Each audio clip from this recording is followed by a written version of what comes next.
رسوله الكريم أما بعد فأعوذ بالله من الشيطان الرجيم بسم الله الرحمن الرحيم النبي أولى بالمؤمنين من أنفسهم وقال تعالى والله يعصمك من الناس وقال تعالى قل يا أيها الناس إني رسول الله إليكم جميعا وقال النبي صلى الله عليه وسلم إن الرسالة والنبوة قد انقطعت فلا رسول بعدي ولا نبي وقال عليه الصلاة والسلام لا يؤمن أحدكم حتى أكون أحب إليه من والده وولده والناس أجمعين أو كما قال عليه الصلاة والسلام صدق الله وصدق رسوله النبي الكريم ونحن على ذلك لمن الشاهدين والشاكرين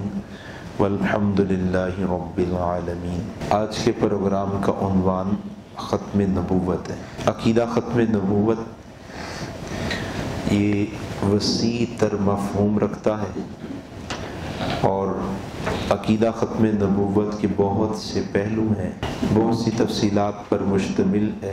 تمام تر باتوں کو ایک ہی نشست میں اور مختصر وقت میں بیان کرنا یہ مشکل ہی نہیں ناممکن ہے۔ البتہ عقیدہ ختم نبوت کے حوالے سے چند بنیادی اہم اور ضروری باتیں جو ہر ایک طبقے کے لیے بنیادی ضروری ہے، ہر ایک فرد کے لیے ضروری ہے، وہ انشاءاللہ آپ احباب کے سامنے عرض کر دیتا ہوں۔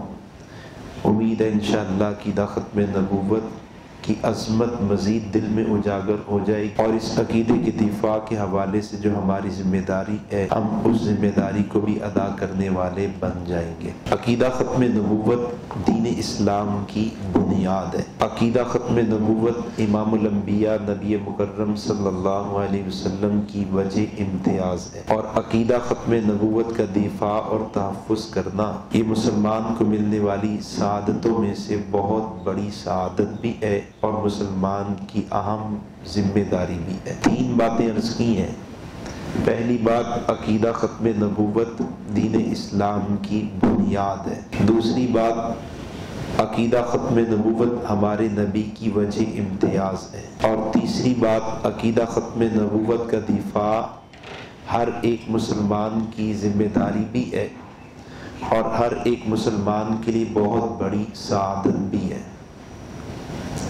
عقیدہ ختم نبوت دین اسلام کی بنیاد ہے، اس کا مطلب کیا ہے؟ اس کو ایک مثال سے سمجھیں تو یوں کہا جاتا ہے کہ جو ایک عمارت میں بنیاد کی حیثیت ہوتی ہے، اسلام میں نبی کی ذات، آپ کی نبوت، آپ کی ختم نبوت کی وہی حیثیت ہے۔ ایک تندرست اور توانا جسم میں روح، دل، شارح کی جو حیثیت ہوتی ہے، اسلام میں امام الانبیاء نبی مکرم صلی اللہ علیہ وسلم کی ذات، نبی علیہ السلام کی نبوت، نبی علیہ السلام کی ختم نبوت کی یہی حیثیت ہے، بلکہ اس سے بڑھ کر حیثیت ہے۔ ایک آدمی کسی عمارت کو نقصان پہنچانا چاہے تو نقصان پہنچانے کا ایک طریق تو یہ ہے کہ اس عمارت کی آخری منزل کو گرایا جائے، پھر اس کے بعد جو عمارت باقی ہے اس کی آخری منزل گرائی جائے، جو ایک ایک کر کے اس کی عمارت، اس کی بلڈنگ کو گرایا جائے، منزلوں کو گرایا جائے۔ ایک وقت آئے گا کہ آپ کو اس جگہ پر عمارت کا وجود نظر نہیں آئے گا۔ اور دوسرا طریقہ یہ کہ آپ اس عمارت کی بنیاد میں بارود لگائیں اور بارود کے ذریعے اس کی بنیادوں کو ہلا دیں تو چند لمحوں کے اندر وہ پوری عمارت زمین بوس ہو جائے گی۔ جو حیثیت اس عمارت میں بنیاد کو حاصل ہے، اسلام میں کملی والے کی ذات، آپ کی نبوت، آپ کی ختم نبوت کو اس سے زیادہ حیثیت حاصل ہے۔ ایک آدمی مجھے نقصان پہنچانا چاہے، آئے مجھ پر حملہ کرے، اللہ نے مجھے یہ ہاتھ دیے ہیں، میں ان ہاتھوں کے ذریعے اپنا دفاع کروں گا۔ اس دفاع میں میرا ہاتھ کاٹ دیا جائے اور پھر پلٹے حملہ کرے تو اللہ نے یہ ہاتھ دیا ہے، اس ہاتھ کے ذریعے اپنا دفاع کروں گا۔ میرے اس ہاتھ کو بھی کاٹ دیا جائے، وہ پھر پلٹے حملہ کرے تو پاؤں موجود ہیں، اپنا دفاع کروں گا، بھاگوں گا، جان بچاؤں گا، پاؤں کو بھی کاٹ دیں تو زبان موجود ہے، زبان کے ذریعے مدد کے لیے پکاروں گا، الفاظ کے ذریعے انتقام لوں گا۔ زبان کو بھی کاٹ دے تو آنکھیں موجود ہیں، آنکھوں کے ذریعے غم غصے کا اظہار کر کے اپنا انتقام لوں گا۔ ایک طریقہ کسی کو نقصان پہنچانے کا یہ ہے، اور دوسرا طریقہ یہ کہ کوئی آئے اور آ کے شاہرگ کو کاٹ دے۔ شاہرگ کٹ گئی ہے لیکن ہاتھ سلامت ہے، پاؤں سلامت ہے، زبان سلامت ہے، آنکھیں سلامت ہے، یہ اعضاء کی سلامتی بیکار ہے، اس آدمی کا دفاع نہیں کر سکتی، وجہ اس کی شاہرگ محفوظ نہیں رہی۔ جو حیثیت ہمارے بدن میں شاہرگ کو حاصل ہے، اسلام میں کملی والے کی ذات، آپ کی نبوت، آپ کی ختم نبوت کو اس سے زیادہ حیثیت اور اس سے زیادہ اہمیت حاصل ہے۔ ایک دل کی دھڑکن بند ہو جائے، پورا وجود حرکت کرنا چھوڑ جاتا ہے، روح بدن سے نکل جائے، بدن بیکار رہ جاتا ہے۔ اسلام کی شاہرگ کا نام محمد رسول اللہ صلی اللہ علیہ وسلم ہے، اسلام کے دل کا نام کملی والے کی نبوت ہے، اسلام کی شاہرگ، اسلام کی روح کا نام کملی والے کی ختم نبوت ہے۔ اگر ذات پیغمبر محفوظ نہیں ہے، نبی کا مقام، نبی کا احترام، نبی کی عزت محفوظ نہیں ہے، نبی کی نبوت، ختم نبوت محفوظ نہیں ہے، تو پھر اسلام محفوظ نہیں رہ سکتا۔ یا میں دو باتیں اور عرض کر دوں۔ ایک بات تو اشکال ہے، اس کا جواب۔ اشکال کیا ہوتا ہے کہ بھئی عقائد تو بہت سے ہیں، اور وہ بھی اسلام کے بنیادی عقائد ہیں۔ توحید اسلام کا مرکزی اور بنیادی عقیدہ ہے۔ گزشتہ انبیاء کی رسالتیں، نبوتوں پر ایمان اسلام کا بنیادی مرکزی عقیدہ ہے۔ قیامت کا عقیدہ یہ بھی اسلام کا بنیادی اور مرکزی عقیدہ ہے، لیکن ذات پیغمبر کو، نبی کی نبوت کو، کملی والے کی ختم نبوت کو اسلام کی بنیاد کہا جاتا ہے اور اس پر زور دیا جاتا ہے، اور پرزور طریقے سے ختم نبوت کے عقیدے کو بیان کیا جاتا ہے۔ حالانکہ باقی بھی عقائد تو مرکزی ہے، بنیادی ہے، پھر اس عقیدے پر اتنا زور کیوں دیا جاتا ہے؟ اس کا ایک جواب میں عرض کرتا ہوں کہ توحید بھی اسلام کا مرکزی بنیادی عقیدہ ہے۔ دیگر عقائد میں سے بہت سے عقائد مرکزی اور بنیادی عقائد میں داخل ہے، لیکن ان تمام عقائد کے لیے جو عقیدہ بنیاد ہے وہ سرکار کی نبوت، سرکار کی ختم نبوت ہے۔ وجہ کیا ہے کہ میں اور آپ جو بھی عقیدہ رکھتے ہیں، ہم جس بھی حکم کو مانتے ہیں اور حکم کو جس طریقے سے ادا کرتے ہیں، یہ لیا تو ہم نے اللہ سے ہے، لیکن واسطہ امام الانبیاء کی ذات ہے۔ جیسے میرا آپ کا عقیدہ ہے کہ اللہ وحدہ لا شریک ہے، ہم اللہ رب العزت کو بغیر دیکھے مانتے ہیں۔ میرا آپ کا عقیدہ ہے کہ 1,24,000 انبیاء دنیا میں آئے، ہم ان تمام نبیوں کو بغیر دیکھے مانتے ہیں۔ میرا آپ کا عقیدہ ہے جنت موجود ہے، جہنم موجود ہے، ہم جنت اور جہنم کو اس کی کیفیت سمیت مانتے ہیں۔ میرا آپ کا عقیدہ ہے قبر میں عذاب بھی ہے، ثواب بھی ہے، تنگی بھی ہے، وسعت بھی ہے، ہم قبر کے عذاب ثواب کو بغیر دیکھے مانتے ہیں۔ میرا آپ کا عقیدہ ہے ہمارے کندھوں پر فرشتے موجود ہیں، ہم ان فرشتوں کو بھی مانتے ہیں، نہ ہم نے ان کو دیکھا ہے، نہ ان کی حرکت محسوس کی، نہ ان کا بوجھ محسوس کیا، لیکن ایمان ہے کہ کندھوں پر 2 فرشتے موجود ہیں۔ کوئی پوچھے جب تم نے اللہ کو، نبیوں کو، فرشتوں کو، جنت کو، جہنم کو، قبر کی تنگی کو، وسعت کو دیکھا ہی نہیں ہے تو مانتے کیوں ہو؟ تو اس کے کیوں کے جواب میں ہم نبی علیہ السلام کی ذات کو پیش کرتے ہیں کہ ہم نے حضور پاک صلی اللہ علیہ وسلم کو مانا، نبی پر اعتماد کیا، نبی کو سچا مانا۔ آپ نے فرما دیا اللہ ہے اور ایک ہے، ہم نے کملی والے پر اعتماد کر کے بغیر دیکھے اللہ کو مان لیا ہے۔ آپ نے فرما دیا 1,24,000 انبیاء آئے، ہم نے نبی پر اعتماد کر کے بغیر دیکھے نبیوں کو مانا ہے۔ آپ نے فرما دیا جنت بھی ہے، جہنم بھی ہے، ہم نے نبی پر اعتماد کر کے بغیر دیکھے جنت جہنم کو مانا ہے۔ غرض یہ کہ جو بھی عقیدہ ہم مانتے ہیں